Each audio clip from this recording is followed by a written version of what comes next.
जी सब लोग लगाया वो जी ठाकरिया ने सदिया वो जी।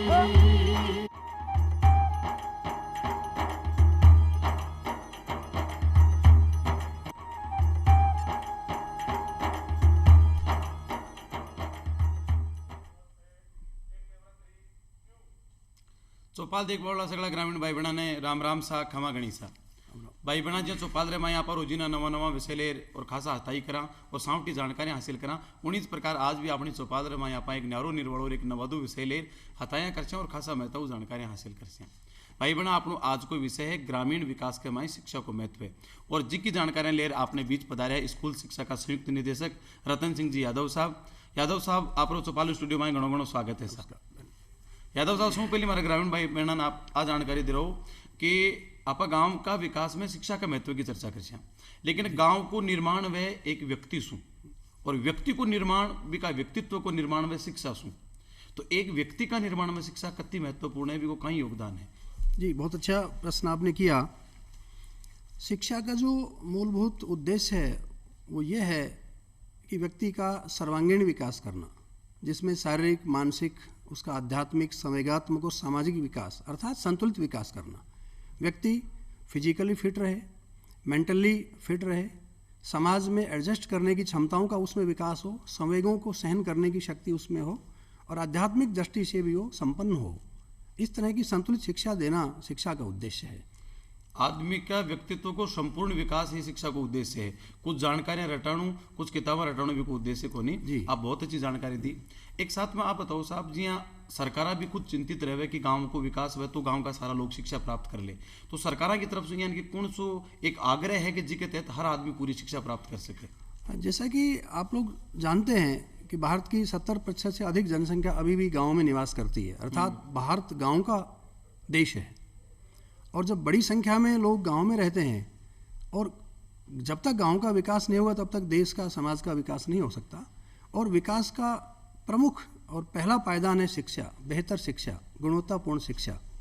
इसके लिए भारत सरकार ने 2009 में एक अधिनियम पास किया, शिक्षा का अधिकार अधिनियम, जिसमें कक्षा 1 से 8 तक की शिक्षा 6 से 14 आयु के बच्चों को निःशुल्क अनिवार्य और गुणवत्तापूर्ण शिक्षा देने का प्रावधान किया। आज की तारीख में अब 1 से 8 तक की निःशुल्क और गुणवत्तापूर्ण शिक्षा प्राप्त करना प्रत्येक बच्चे का अधिकार बन गया है। और ये अधिकार इसलिए बना कि जब तक अधिकार के रूप में शिक्षा बच्चे को नहीं मिलेगी तब तक किसी भी ढंग से उसको वंचित रहना पड़ सकता है। कोई बच्चा शिक्षा से वंचित ना रहे, गुणवत्तापूर्ण शिक्षा प्राप्त करे, इसलिए अधिकार अधिनियम का प्रावधान किया गया है। शिक्षा को अधिकार तो मिल गो, लेकिन आप बता दियो कि शिक्षा के अधिकार के तहत भी की शिक्षा है वह अनिवार्य है। फिर भी कोई आदमी अगर वंचित रह जाए, या कई लोग यह देखा आप यादव साहब कि घुमंतु परिवार है, आज अठे है काल बटे है, वह लोगों की शिक्षा को फिर की प्रकार से हुआ, क्योंकि वह भी गाँव का बासिंदा है, वह भी गाँव में घूमता रहे। देखो, इसमें 1 से 8 तक का जो शिक्षा का अधिकार अधिनियम है, इसमें प्रावधान किया है कि वर्ष भर बच्चे को प्रवेश दिया जाएगा। आज बच्चा जैसलमेर में है, कल वो वहाँ से माइग्रेट करके पलायन करके दूसरे ज़िले में या दूसरे राज्य में भी चला जाएगा, तो उसको प्रवेश देने से वंचित नहीं किया जा सकता। पहली व्यवस्था है शिक्षा के अधिकार में कि जब वो चाहेगा वर्ष भर में प्रवेश उसको मिलेगा और कक्षा के स्तर के अनुकूल उसको प्रवेश मिलेगा। उसकी उम्र जो भी हो, उम्र के हिसाब से उसको कक्षा में प्रवेश मिलेगा और उस कक्षा का स्तर यदि उस बच्चे का सीखने में नहीं है तो उसको ब्रिजिंग के द्वारा, संगणित पाठ्यक्रम के द्वारा सिखा करके उस कक्षा के स्तर तक लाए जाने का प्रावधान किया गया है। अर्थात बच्चा अपनी उम्र के हिसाब से कक्षा का स्तर प्राप्त कर सके और 14 वर्ष तक की आयु पूरे होते होते वो अपना 1 से 8 तक की अनिवार्य और गुणवत्तापूर्ण शिक्षा प्राप्त कर सके। विकलांग बच्चों के मामले में इसकी उम्र 18 वर्ष तक है। जो दिव्यांग बच्चे हैं वो 6 से 18 वर्ष की उम्र पूरी होने तक 1 से 8 तक की शिक्षा पूरी कर सकते हैं। यानी कि उसको शिक्षा अधिनियम है तो बहुत बढ़िया है। इसके तहत तो हर आदमी पढ़ जासी, हर आदमी पढ़ जासी तो निश्चित रूप से भी व्यक्तित्व को विकास, गांवों को विकास और देश को विकास है। तो देश का विकास को मतलब ही लोगों ने शिक्षा देबो है, गांवों का लोगों ने शिक्षा देबो है। अच्छा, एक बात और मैं मन के मानिए निकल रहा है यादव साहब के कुछ लोग ये ना जी आप बताए 8वीं तक तो वो शिक्षा प्राप्त कर ले, लेकिन 8वीं से आगे शिक्षा प्राप्त कर वो चाहे वो साधन विहीन है, लेकिन पैसा कम है, वो शहर नहीं जा सके, फिर भी वो उच्च शिक्षा प्राप्त करे तो की प्रकार? हाँ, बहुत बढ़िया बात आपने उठाई वास्तव में सरकारों ने, चाहे राज्य सरकार हो, केंद्र सरकार हो, बड़े संगठित प्रयास करके आज गांव-गांव, ढाणी तक स्कूल स्थापित हो गए हैं। तो भी अभी कुछ दुर्गम स्थान हमारे राज्य में, खासतौर से राजस्थान में, रेगिस्तानी इलाके में, पहाड़ी इलाके में इस तरह के हैं कि आज भी बच्चों को बहुत घर के नज़दीक व्यवस्था उपलब्ध नहीं है, या शिक्षा व्यवस्था तो है, विद्यालय तो है, लेकिन पारिवारिक कारणों से, व्यक्तिगत कारणों से वो निरंतर अपनी औपचारिक शिक्षा पूरी नहीं कर पाता है। इसके लिए राज्य सरकार ने अनौपचारिक शिक्षा के रूप में हमारा राजस्थान स्टेट ओपन स्कूल स्थापित किया हुआ है। राजस्थान गवर्नमेंट का एक संस्थान है। इसमें बच्चा सीधे 10वीं की परीक्षा में प्रवेश ले सकता है। वो अपने घर रहते हुए, अपने परिस्थिति में रहते हुए, अपने समय के हिसाब से अपने घर में पढ़ाई कर सकता है और सीधा 10वीं कक्षा की प्रवेश परीक्षा में बैठ सकता है। और उसको एक व्यवस्था ये दी गई है कि वो एक विषय यदि एक बार में पास कर लिया, केवल एक विषय, तो जब अगली परीक्षा होगी तो उस विषय में उसको दोबारा परीक्षा में नहीं बैठना पड़ेगा। और इस प्रकार से 9 अवसर बच्चे को मिलते हैं। तो उसको पर्याप्त अवसर है कि जितना समय वो मिले, एक बार में एक विषय करे, 2 विषय करे। यदि वो उसके पास समय है और सक्षम है तो एक साथ पूरी परीक्षा भी 10वीं की पास कर सकता है। इसी तरह से 12वीं की परीक्षा भी स्टेट ओपन के माध्यम से हो रही है। और ये परीक्षा वर्ष में 2 बार होती है। अच्छा। मार्च अप्रैल में और सितंबर अक्टूबर में 2 बार परीक्षाओं का आयोजन होता है। और उसको अपनी 10वीं अर्थात या 12वीं की जो परीक्षा पास करने के लिए 9 अवसर मिलते हैं। तो बहुत बड़ी व्यवस्था की हुई है। इसके अलावा हमारा कोटा ओपन यूनिवर्सिटी है। यदि 12वीं के बाद कोई हायर एजुकेशन में जाता है तो कोटा खुला विश्वविद्यालय स्थापित है राज्य सरकार के संविधान के द्वारा, तो उसमें भी वो बच्चा उच्च शिक्षा प्राप्त कर सकता है। इसी तरह से इग्नू, हमारा Indira Gandhi national open university है दिल्ली, उसके द्वारा, और बहुत से स्टेट्स में, इसके अलावा बहुत से राज्यों में अपने खुद के स्टेट ओपन स्कूल या यूनिवर्सिटीज़ की स्थापना की गई है कि गांव देहात का व्यक्ति अपने खेत खलिहान में काम करते हुए, पशुपालन को संभालते हुए, अपने घर परिस्थितियों में रहते हुए भी उच्च शिक्षा प्राप्त कर सके। तकनीकी शिक्षा प्राप्त करने का प्रावधान भी है, कौशल विकास करने का प्रावधान भी खुले विश्वविद्यालय, खुले विद्यालयों के द्वारा प्रारंभ किया हुआ है। तो इसमें अपनी वो विकास कर सकता है। कहने को मतलब दूरस्थ शिक्षा अभी गांव के विकास में खासा महत्व है। जी। आप बताएं कि 10वीं को एग्जाम वो 9 साल में देता हूँ यहाँ 10वीं पास कर सके। जे एक बार में भी 2 ही सब्जेक्ट पास हुआ तो अगली बार बच्चेड़ा सब्जेक्ट की परीक्षा दे। ये करता करता वो थोड़ी जल्दी फिर आगे 12वीं दे सके, फिर ग्रेजुएशन कर सके।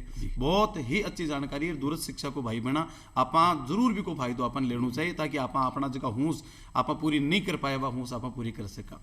एक साथ में बालिका में देखो आदि जनता है, आदि आबादी है, तो वह बालिकाओं की शिक्षा के लिए इनके कई विशेष। देखो अभी आप देख रहे हैं पिछले कुछ वर्षों में बालिका शिक्षा के प्रति बहुत रुझान बढ़ा है और राज्य सरकार ने भी बहुत सी महत्वाकांक्षी योजनाएं, बहुत सी लाभकारी योजनाएं बालिकाओं के लिए स्थापित की हुई हैं। आपको जानकारी, बालिकाओं की निःशुल्क शिक्षा की व्यवस्था की गई है। उनकी कोई फीस नहीं ली जा रही है और उनको कई तरह की वजीफा या स्कॉलरशिप की व्यवस्था भी उनके लिए की गई है। गार्गी पुरस्कार, जो बहुत हमारी प्रतिभाशाली बच्चियां हैं, बेटियां हैं, जो 10वीं में 75% से अधिक नंबर लेके आती हैं, उनको गार्गी पुरस्कार मिलता है। उसके बाद बालिका शिक्षा फाउंडेशन हमारे यहाँ एक संस्था है, उसके माध्यम से और कई तरह की योजनाएं, स्कूटी की योजना है, छात्रवृत्ति की योजनाएं हैं, बहुत सी लाभकारी योजनाएं उन बच्चों को प्रोत्साहन देने के लिए हैं। और आजकल चूँकि स्कूल बहुत अधिक संख्या में जगह जगह खुल गए हैं, इसलिए बालिकाएं भी अब बराबर संख्या में पढ़ रही हैं। और कई बार तो देखने को ये मिलता है कि हमारे स्कूल्स में, खासतौर से गवर्नमेंट स्कूल्स में, बालिकाओं की संख्या बच्चों से अधिक है। बिल्कुल। तो बहुत रुझान बढ़ा है। और आप रिजल्ट जब देखते हैं तो आप कई बार देखते हैं कि बेटियां बेटों से अधिक अंक लेकर के बाजी मार रही हैं, बहुत आगे बढ़ रही हैं और एक माहौल बना है। आज कोई भी माँ बाप, बेशक वो खुद अनपढ़ है, कितने ही गांव देहात के किसी भी विषम परिस्थिति में रह रहे, लेकिन अपने बच्चों को भेजता है, बेटियों को भेजने लगे। आज स्थिति बनी है तो भविष्य उज्जवल है, उज्जवल है। बिल्कुल सही है। अब देखो आदो जो है ही समाज को अंग है वो महिला ही है और आज की बच्चा है, काल की महिला बनसी, तो निश्चित रूप से अगली पीढ़ी ने बढ़िया संस्कार देसी, बढ़िया बढ़ासी। अच्छा, कुछ लोग इन का हिसाब कि आज कुछ को तकनीकी दौर आयो है, ऑनलाइन लेन देन सारा है, कटे आना जाना, कटे न कटे आदमी ठगी को शिकार हो सके। तो एक बड़ी उम्र का आदमी, 40 साल को, 35 साल को, 50 साल को आदमी, बिक लिए भी शिक्षा तो महत्वपूर्ण है क्योंकि आज का जमाना की चाल के अनुसार भी साधनों है, तो शिक्षित होना जरूरी नहीं, तो वो कटे ही ठिका सके। अगर वो आदमी शिक्षा लेनी चाहे जो को उम्र को खासा बह चुकी है, वो किस प्रकार से अभी देखो, जैसे आपने आज के न्यूज़ में देखा होगा, कल ही माननीय शिक्षा मंत्री महोदय ने साक्षरता निदेशालय के तत्वावधान में पढ़ना लिखना अभियान का शुभारंभ किया है। अच्छा। बीच के 2-1 साल से ये कार्यक्रम एक तरह से विराम पे थे, बंद थे। इस बार वापस ये महसूस किया गया कि जो लोग इस स्कूली शिक्षा की उम्र से बाहर निकल गए हैं और अपने काम धंधे में व्यस्त हैं, अपनी विषम परिस्थितियों के कारण वो औपचारिक शिक्षा नहीं ले पाए, और उनको कम से कम साक्षर तो हों, कम से कम अपने जीवन को कुशलतापूर्वक जी सकें, वो उन कौशल का विकास तो उनमें हो। समाज में जो आज तीव्र गति से बदलाव हो रहा है, जैसा कि तकनीकी बात आपने कही, उन तकनीकी आयामों को कम से कम मोटे तौर पे तो समझे हो, बिल्कुल दैनिक जीवन में उनका उपयोग करना तो सीखे। इसको लेकर के इस बार पढ़ना लिखना अभियान शुरू हुआ है, और पूरे राजस्थान भर में, शहर में भी, ग्रामीण क्षेत्रों में भी जो निरक्षर रह गए हैं, किन्हीं कारणों से पहले साक्षर नहीं हो पाए, पढ़ नहीं पाए, उनको जोड़ने का प्रयास किया गया है। और इसमें केवल उनको साक्षर नहीं बनाया जाएगा, बल्कि उनको उनके जो जिस क्षेत्र में वो निवास कर रहे हैं उसकी परिस्थिति के जन्य जो आवश्यक जानकारियाँ हैं, आवश्यक तकनीकी ज्ञान है, कौशल विकास करने की बात है, और पर्यावरण के प्रति संचेतना की बात है, सामाजिक विकास में उनका क्या योगदान हो सकता है, किस प्रकार से जागरूक नागरिक के रूप में वो समाज के उत्पादक नागरिक बन सकते हैं, इस बात पे बड़ा फोकस रहेगा इस बार के पढ़ना लिखना अभियान में। और आप देखेंगे कि आने वाले दिनों में इसका एक सकारात्मक पहलू आपके सामने आएगा, बहुत बड़ा एक परिवर्तन नजर शिक्षा है तो निश्चित रूप से भी को सकारात्मक सामने ही परिणाम आसी। लेकिन जी अब आप बताया कि उस जो पढ़ना लिखना अभियान है, एक तहत कहीं गाँव में कोई स्कूल खुलसी या पुरानी स्कूल में पढ़ाई हुई, कई तरीकों से थोड़ा बताओ। साक्षरता केंद्र स्थापित जैसे पहले हुआ करते थे 3-4 साल पहले, साक्षरता केंद्र लगभग चिन्हित हैं पहले से। उन साक्षरता केंद्रों में 10-10 निरक्षर लोगों को उनकी समय की सुविधा के हिसाब से, जब उनको उचित समय होगा, सुबह का, दोपहर का, शाम का, उसके हिसाब से एक स्वयंसेवक उनको पढ़ाने की व्यवस्था की गई। एक स्वयंसेवक, चाहे तो स्वयंसेवक के घर या किसी धर्मशाला में या किसी सामुदायिक भवन में, जहाँ भी वो लोग तय करेंगे सारे मिलके, बिल्कुल सही, 8-10 निरक्षरों पर एक हमारा ये जो वीटी कहलाता है हमारा स्वयंसेवक शिक्षक के रूप में वो दायित्व करेगा। इसमें हमारे स्काउटिंग के बच्चे भी हो सकते हैं, एनसीसी के बच्चे हो सकते हैं, रिटायर्ड टीचर हो सकते हैं, कुछ दूसरे विभागों के लोग जो स्वेच्छा से समय निकाल सकते हैं, जिनकी शिक्षा में रुचि है, अपने समाज के विकास में जो योगदान देना चाहते हैं, तो उनके लिए हमने पूरे स्टेट में निरक्षरों का चिन्हीकरण भी कर लिया गया है। उनको पढ़ाने वाले कौन लोग होंगे स्वयंसेवक, उनका चिन्हीकरण भी कर लिया है। इससे पहले इन स्वयंसेवकों को ट्रेनिंग की व्यवस्था की गई है कि किस प्रकार से निरक्षर लोगों को आज के परिप्रेक्ष्य में नई तकनीकी ज्ञान को जोड़ते हुए, कौशल को जोड़ते हुए किस प्रकार से उनको शिक्षित करेंगे या साक्षर करेंगे, इसकी एक रणनीति बना करके बड़ा एक प्लानिंग से इस काम को शुरू किया गया है। अब बहुत अच्छी बात बताई कि आपकी परिस्थिति ने भी, आसपास का भौगोलिक वातावरण ने भी, सांस्कृतिक परिवेश ने बिना समझता भी बिना प्रशिक्षण दियो जैसी। अब वो प्रशिक्षण दियो जैसी भी के बाद में एक जी मान लो 40 साल को एक किसान है, वो भी प्रशिक्षण, वो पढ़ना लिखना अभियान के तहत वो पढ़ लियो। अब मान लो वो पढ़ना लिखना अभियान के तहत वो शिक्षा प्राप्त कर ली, तो वो खेती करता है किस प्रकार से आपको विकास कर सके। बिल्कुल, देखो बहुत अच्छी बात है, क्योंकि ग्रामीण जो जनता है वो मूलतः खेती या पशुपालन पर निर्भर है, उसी से जुड़ा हुआ है।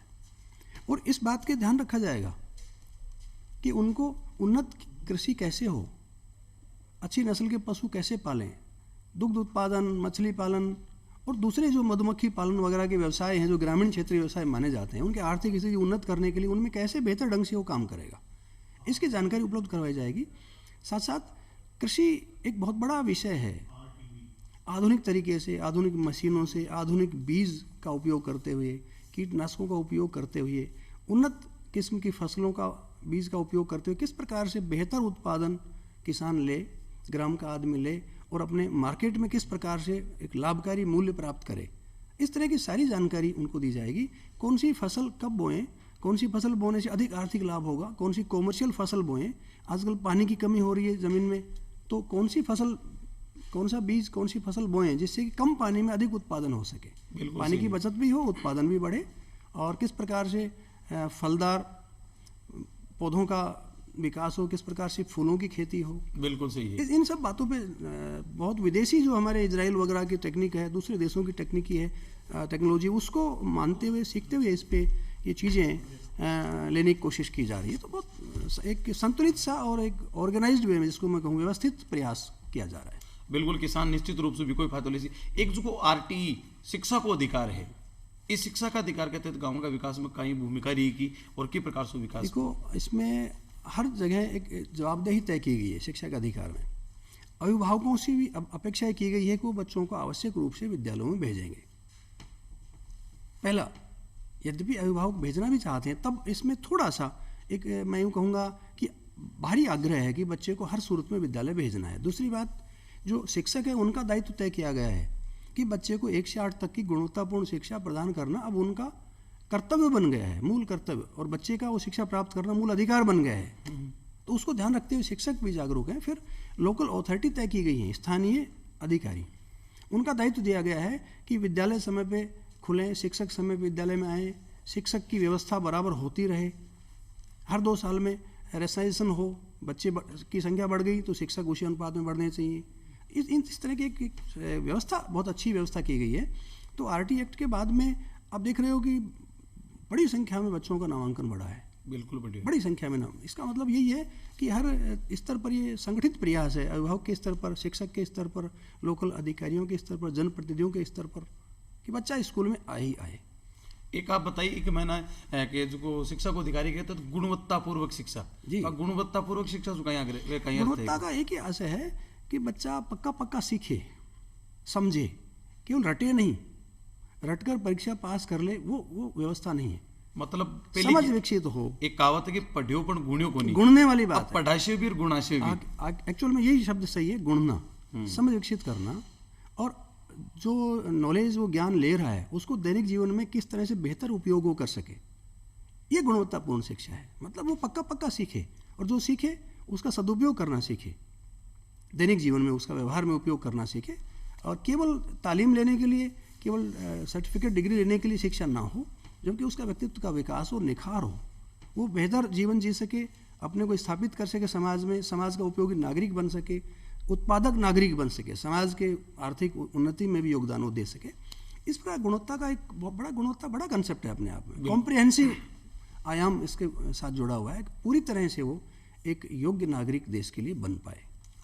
एक पढ़ियो लिखो लड़को है, बिके सरकारी नौकरी को लगी, वो खेती भी नहीं करना चाह रही है, फिर वो एक जो शिक्षित बेरोजगार हो, यानी कि गांव के मायने वो की प्रकार से गांव में रहता है, आपको और गांव को विकास कर सके, जी कमाए शिक्षा की भी की भूमिका रहे। देखो, भाई शिक्षा जी की प्राप्त करी भी वो आपको और गांव को, दुनिया को विकास की, जैसा कि अभी अपन बात कर रहे थे, गांव में रहने वाले व्यक्ति के लिए या तो कृषि आधारित कोई व्यवसाय, या पशुपालन और पशुपालन आधारित कोई व्यवसाय करने की बात है। और चूंकि वो बचपन से उसको देख भी रहा है, मोटे तौर पे उसको समझ भी है, रोजगार मिलना, सरकारी नौकरी मिलना, इसके लिए केवल उसके लिए शिक्षा की बात हो, ये सही नहीं होगा। शिक्षा का आधार, मूल मंत्र है उसका व्यक्तित्व का विकास करना।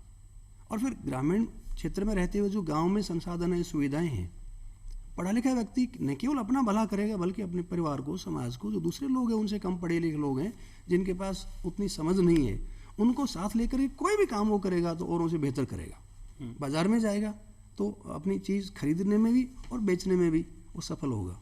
कहीं भी किसी संस्था में जाएगा तो अपनी बात बेहतर ढंग से कह पाएगा, अपने अधिकारों की मांग वो कर पाएगा, शोषण से मुक्ति की बात वो कर पाएगा। तो ये शिक्षा के बहुत आयाम हैं। और लोकतंत्र में एक शिक्षित व्यक्ति यदि है तो मैं कहता हूँ लोकतंत्र को मजबूत भी करेगा। वो अपने जनप्रतिनिधि को चुनाव करेगा तो उसमें बहुत महत्वपूर्ण भूमिका वो करेगा। हो सकता है स्वयं भी वो जनप्रतिनिधि बन करके और समाज सेवा में आगे आ सके और कोई अपना योगदान दे सके। बिल्कुल, तो बहुत अवसर है इस तरह के, शिक्षित व्यक्ति के लिए बहुत अवसर है। यानी कि जीवन को मूल मंत्र, जो इनका विकास को जो मूल मंत्र है वो शिक्षा है जी। चाहे वो कोई सो भी क्षेत्र हो, आप जी कृषि की बात बताई, पशुपालन की बात बताई, और भी जी वो आपका अधिकारों की मांग कर से साहब जी। आपका नेता है बन चुनबा के मायने वो समझ को काम ले सी, पढ़ियो लिखे है तो निश्चित रूप से एक आप एक आग्रह और करूँ आपसे, एक अब आप जानकारी और दो कि एक जिसकी गृहिणी है बा आपका विकास में, आपका घर का विकास में शिक्षा ने की प्रकार से ले सकते। आपने सबसे महत्वपूर्ण प्रश्न को सबसे बाद में पूछा है मेरे ख्याल से। महिला यदि घर में कुशल है, शिक्षित है, तो ये समझ लीजिएगा कि वो 2 परिवारों को, 2 पीढ़ियों को, अपने पीहर में भी अपने ससुराल में भी उसका बहुत बड़ा कंट्रीब्यूशन, बहुत बड़ा योगदान होता है। और इसीलिए आपने पहले चर्चा की थी बालिका शिक्षा की, इसीलिए इसकी आवश्यकता बढ़ जाती है। क्योंकि घर में यदि महिला, घर की महिला शिक्षित है, जैसा कि हमारे यहाँ कहा जाता है पहली गुरु, पहला शिक्षक माँ है, तो अपने बच्चों का वो अपब्रिंगिंग, जो उसका विकास है, उन्नति करेगी, उनको जो सिखाएगी, वो बेहतर संस्कार देने की बात करेगी। शिक्षित महिलाओं को बहुआयामी व्यक्तित्व उसका खुद का होता है, समाज की, पर्यावरण की, देश विदेश की जानकारी होती है, तो अपने बच्चे को उनके परिवार के परिप्रेक्ष्य में, समाज के परिप्रेक्ष्य में आज क्या चाहिए, कितना चाहिए, वो बेहतर ढंग से अपने बच्चों को परवरिश कर पाएगी, उनके स्वास्थ्य का ध्यान रख पाएगी, उनका संवेगात्मक विकास बेहतर हो, सामाजिक समायोजन करने की क्षमता हो, सहयोग हो, सहकार की बात हो, एक दूसरे को अनुशासन में लाने की बात हो, ये सारे गुण माँ से ही तो आएंगे, संस्कार परिवार से ही तो आएंगे। बिल्कुल। तो कुशल यदि महिला है, कुशल महिला है तो वो अपने घर में उत्पादन में, परिवार में भी हाथ बटाएगी। यदि वो स्किल्ड है तो काम करेगी। गांव में, देहात में मजदूरी के में जो लोग जाते हैं, मजदूरी करते हैं, आज वो यदि कुशल नहीं है श्रमिक, तो अकुशल या अर्धकुशल श्रमिक का पगार वो वेतन लेता है। यदि वो थोड़े से इन शिक्षा के माध्यम से थोड़ी सी अपनी स्किल को डेवलप कर ले किसी मामले में भी, तो कुशल श्रमिक की कैटेगरी में आएगा और उसको अधिक भुगतान प्रतिदिन के हिसाब से मिलने की बात हो जाएगी। तो ये पुरुष पर भी लागू है, महिला पर भी लागू है। तो इस शिक्षा में कुशलता का विकास, जिसको हम कौशल विकास की बात भी कहते हैं, कौशल विद्यालय, कौशल विश्वविद्यालय, हमारे बहुत से विश्वविद्यालयों में कौशल विश्वविद्यालय स्थापित हुए हैं। उसके पीछे उद्देश्य यही है कि केवल BA, MA, BSc, MSc की डिग्री लेना ही बड़ी बात नहीं है। उसके अलावा हम यदि विभिन्न स्किल्स का डेवलपमेंट यदि कर लेते हैं, हुनर जिसको अपन पुरानी भाषा में कहते हैं, हुनर, यदि हुनरमंद आदमी होता है तो अपने हुनर के आधार पर अपना रोजगार, व्यवसाय, जीवन यापन का वो बहुत एक बेहतर व्यवस्था कर सकता है। केवल पढ़बो नहीं भाई, बात जी की भाई गुण भी महत्वपूर्ण है।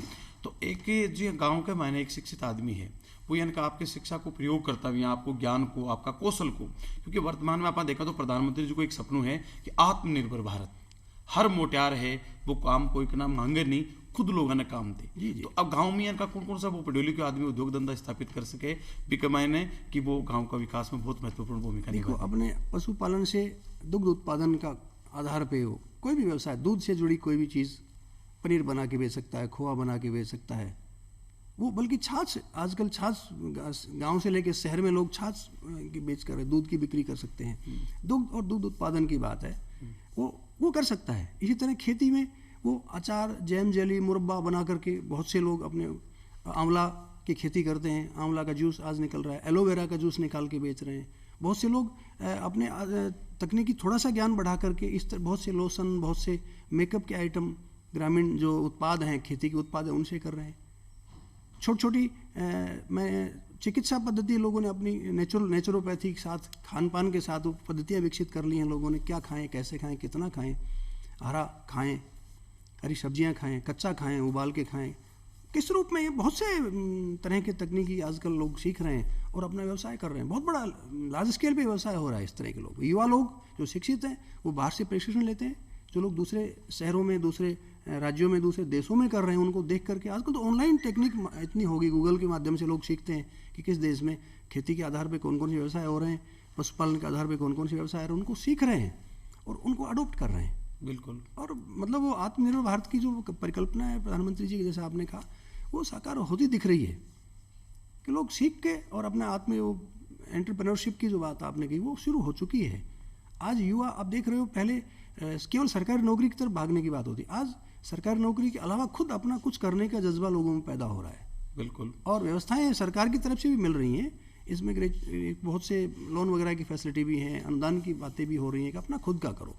लेकिन वो आदमी जल्दी कर सके जब वो पढ़ियो लिखियो है, क्योंकि बिन योजनाओं की जानकारी जब उसी बै मुरबा किया मने, अचार किया मने, जेम किया मने, पनीर किया मने, और साथ में उत्पादन तो हमेशा से गाँव में होती है, दूध पहले भी होता और गेहूँ पहले भी होता। लेकिन आज भी विपणन एक बड़ी चुनौती है, तो विपणन में पढ़े लिखे आदमी की प्रकार से सक्षम हो सके। जब वो उत्पादन करेगा तो उत्पादन का जो इकाई स्थापित कर रहा है, उससे पहले वो मार्केट सर्वे भी करेगा, बाजार देखेगा, मैं उत्पाद जो कर रहा हूँ मेरा किस मार्केट में, कहाँ मुझे उसका बेचना है जिससे मुझे अधिक मूल्य मिले, किस प्रकार से उसका फ्रिज सिस्टम डेवलप करना है कि वो 10 दिन 5 दिन यदि रोकना पड़े, कोई चीज़ को 1 महीना रोकना भी पड़े तो किस तरह से वो ख़राब नहीं हो, तो किस तरह प्रेजर्वेटिव मिला करके मैं दूर तक उस सामान को बेच सकता हूँ, किस प्रकार से, ये चीज़ें शिक्षा के साथ जुड़ी चीज़ें हैं। और यही कौशल के जो हमारे बहुत से विश्वविद्यालय बने, इनमें ये कौशल की शिक्षा इसी तरह की दी जा रही है कि वो एक एक चीज़ को, एक एक पहलू को समझे और उसके बाद आगे बढ़े हो। जी यादव साहब, आज चौपाल स्टूडियो में यहाँ पधारे और खासा मैं तो जानकारी दी, ये वास्ते आपको घणो घणो आभार, घणो घणो धन्यवाद। और भाई बहन, आप समय की भी मर्यादा में फिर मिलते हैं एक नया विषय के साथ। जत्तानी चाहूँ आपसे इजाजत, आशा करें आज को कार्यक्रम आपने दाया उसी। राम राम।